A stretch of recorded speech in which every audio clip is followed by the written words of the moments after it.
The 2021 quarterback carousel is going to be a wild ride and has given us a few blockbuster moves already. The real intrigue is in the trade market, though, where superstar franchise quarterbacks Deshaun Watson and Russell Wilson may be available, along with the third overall pick from just 3 seasons ago in Sam Darnold. And Sam Darnold read it perfectly. So the question is, which franchise would benefit most from landing each of these signal callers? To calculate this, I created a metric that measures the contribution of each player, position group, and side of the ball for every snap in an NFL season.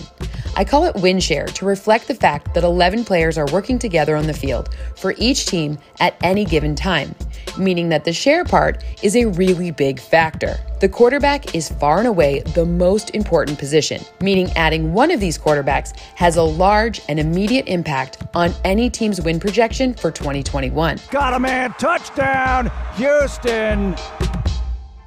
Deshaun Watson has requested a trade away from the Houston Texans after having the best statistical season of his career.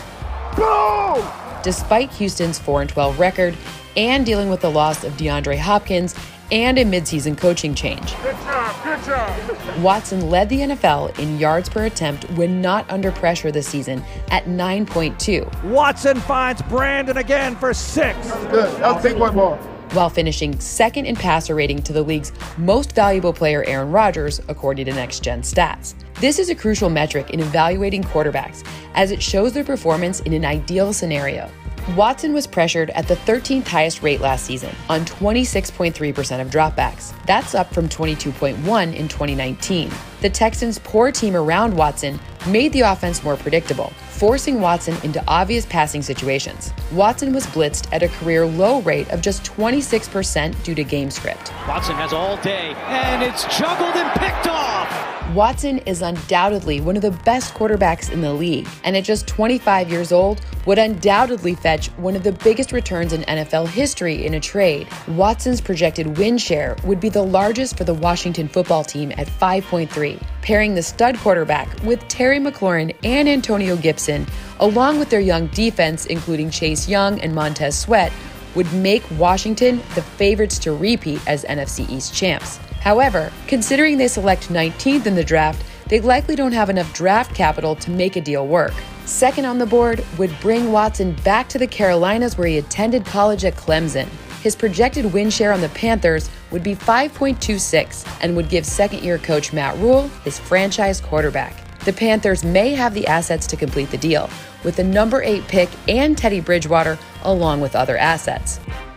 It's not often a Super Bowl winning quarterback changes teams, and we were reminded just last season what a seismic impact that can have on a franchise when it does happen. Bucs are the Super Bowl champs. The Tampa Bay Buccaneers went from having not made the playoffs since 2007 to Super Bowl champions in their first year with Tom Brady. I love you, bro. That was amazing. I knew this was going to happen. I know. Russell Wilson could have a similar impact if he were to be traded. Wilson's camp floated 4 destinations they would be open to: Dallas, New Orleans, Chicago, and Las Vegas. With Dak Prescott's no trade clause and the Saints' restrictive salary cap situation, that realistically leaves the Bears and Raiders as possible destinations. Between these two teams, Wilson's projected win share is slightly higher on the Las Vegas Strip at 5.23 versus 5.19 in the Windy City. Wilson is a master of the deep pass, leading the league in deep completions, yards, and touchdowns since Next Gen Stats started tracking in 2016.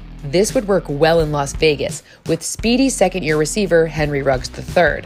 Both of Ruggs' touchdowns as a rookie were at least 45 yards. Going for Ruggs. Ruggs has got it. Touchdown. Jackpot, baby. Wilson's fit is also great with the Bears, as they've struggled at the position. Chicago's quarterback tandem of Mitch Trubisky and Nick Foles threw 129 passes into tight windows last season, the most of any team in the league. Just not a good decision right there by Mitchell Trubisky to try and fit that one in. Bears receivers are partly to blame, but Russell Wilson has consistently been the best quarterback throwing into tight windows over the past 5 seasons. The magician Russell Wilson making something out of nothing, avoids the Kerry Hyder sack.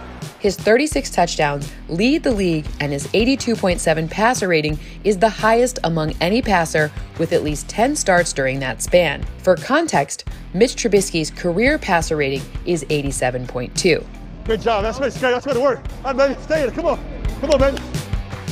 Sam Darnold is on the trade market after a 2-10 record in 2020, where he threw just 9 touchdowns with 11 interceptions, leading to the Jets holding the number 2 pick in the 2021 NFL Draft. Darnold had the 3rd lowest passer rating when not under pressure last season, behind only Carson Wentz and Dwayne Haskins. His 69.6 passer rating over the last 2 seasons against the blitz is the lowest in the league. Drops the throw, looks left, throws left, and it's intercepted. And it looks like the Colts might score. Still, Darnold is just 23 years old and has been pressured at the 4th highest rate over the past 2 seasons. In addition to a subpar offensive line, the Jets haven't had one dynamic skill position player in any of Darnold's 3 seasons. Darnold's projected win share is highest staying in New York at 4.23. Should New York opt to select a quarterback with the 2nd pick, the trade destination with Darnold's highest upside is again Carolina, where he would have a projected win share of 4.19 next season. This could be a nice fallback option if the Panthers cannot land Watson. 3rd on Darnold's list is the Washington Football Team, and acquiring Darnold is much more likely for them considering they don't have the assets to get Watson. However the offseason shakes out, expect to see 10 to 12 teams with a different starting quarterback in 2021 than they had in 2020.